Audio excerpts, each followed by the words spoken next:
اس کے حوالے سے ایک میرے پاس ایک ویڈیو ہے, آپ یہ ویڈیو دیکھیں اور خود دیکھیں کہ سمتھ نے کیا کیا کچھ باتیں کی ہیں.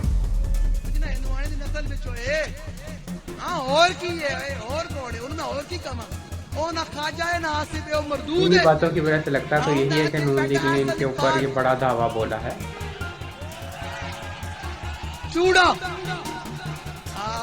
ابھی گرم جوش ہے نا, گرم خون ہے ان کا کہ یہ آہستہ آہستہ ایسے ہی لائن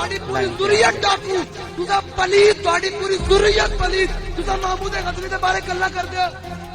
آ گئے. اپنی ہاتھ بھی رہو سیال کوڑ میں تیرے پیو نے لکھنا دا ہار پوایا سی تے اینو میں تے اسی اورید پوری کرے او تے لوکاں نے پوایا سی تینوں ڈنڈا چاڑ کے تینوں چھری کے چڑھا دینا یاد رکھی اپنی اوقات وچ رہے خواجہ حکومت سے پنگا نہیں لینے کا اور نون لیگ کی پوری ذریت بھی نواز شریف بھی شہباز شریف بھی سارے اپنی اوقات میں رہے جن اسا گل کی نہیں تانوں لگ لو جانا یار تے میرا ایڈریس لاہور ہے تے میں کلے لاہور نہ آ جاویں پوتے غزن بھی نہیں جنہاں دی ٹاپاں نال ہندوانے دے حمل ٹیپ ہوندے سن نا کہ ٹاپ نال بچیا تے او پھر جام پیا کہ مسلماناں دا نام رکھ چھڈیا اپنی اوقات ویکھ محمود غزنوی دے بارے بک بک بند کر ورنہ تینوں یاد رکھی میں تینوں اوتے سٹاں گا جے تیری نسلاں پہنچی ہوئیاں یاد رکھی انا تواڈے پیچھے کھلوتے تواڈے نال کھلوتے ہیں احسن اقبال دی کی ضرورت ہے اے دے ٹاؤٹن انہاں دی اوقات کی اے دے غلام ہیں سمجھ آ رہی سمجھ امریکہ جا کے احسن اقبال نوں ڈائریکٹ سنا دینا پرواہ ہی کوئی نہیں چلیا انہاں دی کیڑی اوقات ہے